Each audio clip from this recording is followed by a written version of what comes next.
नमस्ते। शेयर बजारमा लगानी गर्ने क्रममा दुईवटा शब्दहरू बारम्बार सुनिन्छन्, हकप्रद शेयर र बोनस शेयर। सुन्दा उस्तै उस्तै लाग्न सक्छ किनकि दुवैले हातमा भएको शेयरको कित्ता त बढाउँछन्, तर वास्तवमा यिनीहरूको प्रकृति र प्रभावमा आकाश पातालको फरक छ। आज हामी यिनै दुई बीचको भिन्नतालाई एकदमै सरल भाषामा केलाउनेछौँ। त्यसो भए सबैभन्दा मुख्य प्रश्न नै यही हो, हकप्रद र बोनस शेयरमा खास फरक चाहिँ के हो त? एउटा किन्न पैसा तिर्नुपर्ने, अर्को सित्तैमा आउने, कुन चाहिँले लगानीकर्तालाई साँच्चीकै फाइदा दिन्छ? आउनुहोस् यी सबै प्रश्नहरूको जवाब खोज्ने प्रयास गरौँ। आजको यो विश्लेषणमा हामी सबैभन्दा पहिले हकप्रद र बोनस शेयर भनेको के हो भनेर छुट्टा छुट्टै बुझ्नेछौँ। त्यसपछि यिनीहरू बीचको मुख्य भिन्नता के हुन् भनेर हेर्नेछौँ, अनि मूल्य समायोजन किन र कसरी हुन्छ भन्ने कुरालाई पनि बुझ्नेछौँ, र अन्त्यमा लगानीकर्ताले के कुरा चाहिँ सधैँ याद राख्नुपर्छ भन्ने मुख्य सन्देशबारे पनि कुरा गर्नेछौँ। ल, अब सुरु गरौँ हकप्रद शेयरबाटै। यसको नाममै यसको अर्थ लुकेको छ, हक लाग्ने शेयर। तर कसको हक हो? जो पहिलेदेखि नै कम्पनीको शेयर धनी छ उसैको पहिलो हक। सरल भाषामा भन्नुपर्दा हकप्रद शेयर भनेको कम्पनीले आफ्ना पुराना शेयर धनीहरूलाई ल है हामी नयाँ शेयर जारी गर्दैछौँ, किन्न चाहनुहुन्छ भने पहिलो मौका तपाईहरूलाई भनेर दिने एउटा अवसर हो। कम्पनीलाई थप पैसा चाहिएको बेला, जस्तै नयाँ प्रोजेक्ट सुरु गर्न वा ऋण तिर्न, यसरी पुँजी जम्मा गरिन्छ। यो किन्नै पर्छ भन्ने करकाप होइन, एउटा प्रस्ताव मात्र हो। हकप्रद शेयरका केही मुख्य विशेषताहरू छन्। सबैभन्दा महत्त्वपूर्ण कुरा, यो किन्न पैसा तिर्नुपर्छ, प्राय प्रति किता 100 रुपियाँ। यो 1:1 वा 2:1 जस्तो अनुपातमा आउँछ। अनि यो किन्नै पर्छ भन्ने कुनै बाध्यता छैन। लगानीकर्ताले चाहे पुरै किन्न सक्छन्, थोरै किन्न सक्छन् वा नकिन्न पनि सक्छन्। र कहिलेकाहीँ त यो किन्न पाउने हक अरूलाई बेच्न पनि पाइन्छ। ल, एउटा सानो उदाहरण हेरौँ न त। मानिलिउँ कसैसँग एउटा कम्पनीको 100 किता शेयर छ। अब यदि त्यो कम्पनीले 1:1 को अनुपातमा हकप्रद जारी गर्यो भने प्रति किता 100 रुपियाँ तिरेर थप 100 किता शेयर किन्ने अवसर पाइन्छ। यदि त्यो अवसरको उपयोग गर्यो भने अब कुल शेयर सङ्ख्या बढेर 200 किता पुग्छ।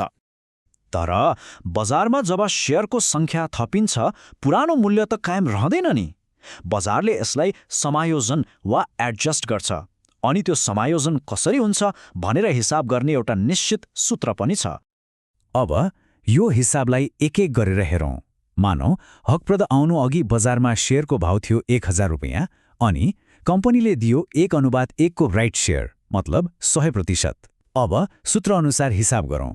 1000 + 100 × 1 लाई 1 + 1 ले भाग गर्दा कति आयो त?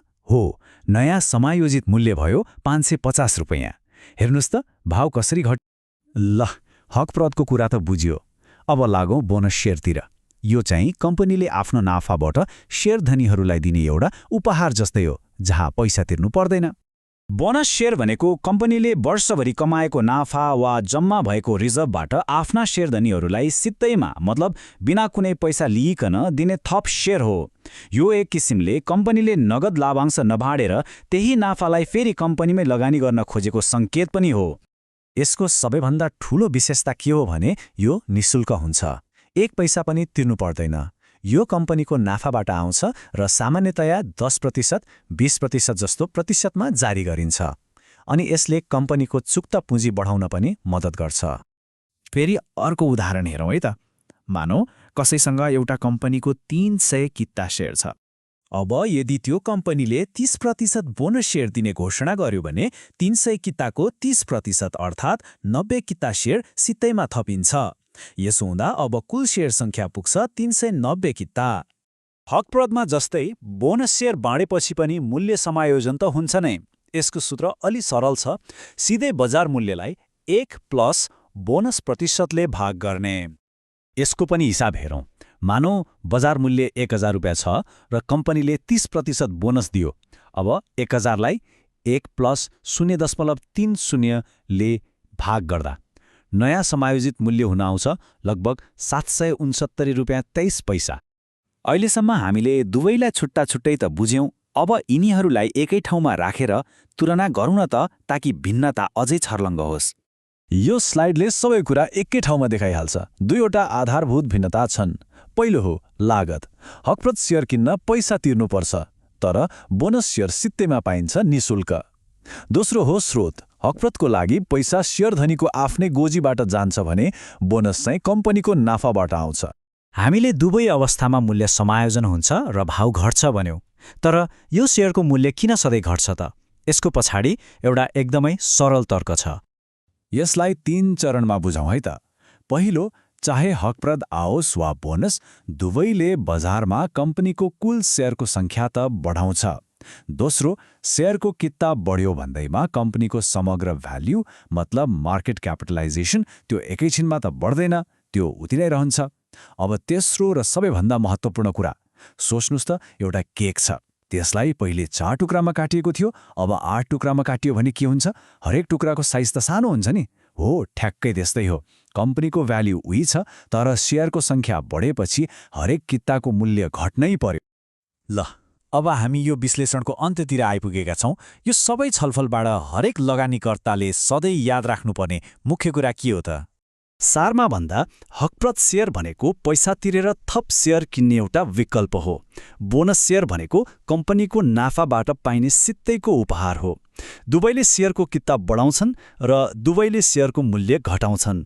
तर सबैभन्दा महत्त्वपूर्ण कुरा के याद राख्नुहोस् भने मूल्य समायोजनले कित्ता बढाएर प्रति कित्ता मूल्य घटाए पनि ठिक त्यही समयमा लगानीको कुल बजार मूल्यलाई परिवर्तन गर्दैन। त्यो क्षणमा लगानीकर्ता न धनी हुन्छ न गरिब, केवल लगानीको संरचना मात्र फेरिन्छ। अब हकप्रद र बोनस सेयर बीचको भिन्नता त स्पष्ट भयो होला। तर अब मनमा एउटा प्रश्न आउन सक्छ, त्यसो भए लगानी पोर्टफोलियोको लागि कुन चाहिँ राम्रो हो त? हो, यो प्रश्नको जवाब चाहिँ लगानीकर्ताको आफ्नै लगानी रणनीति र कम्पनीको वित्तीय स्वास्थ्य कस्तो छ भन्ने कुरामा निर्भर गर्दछ।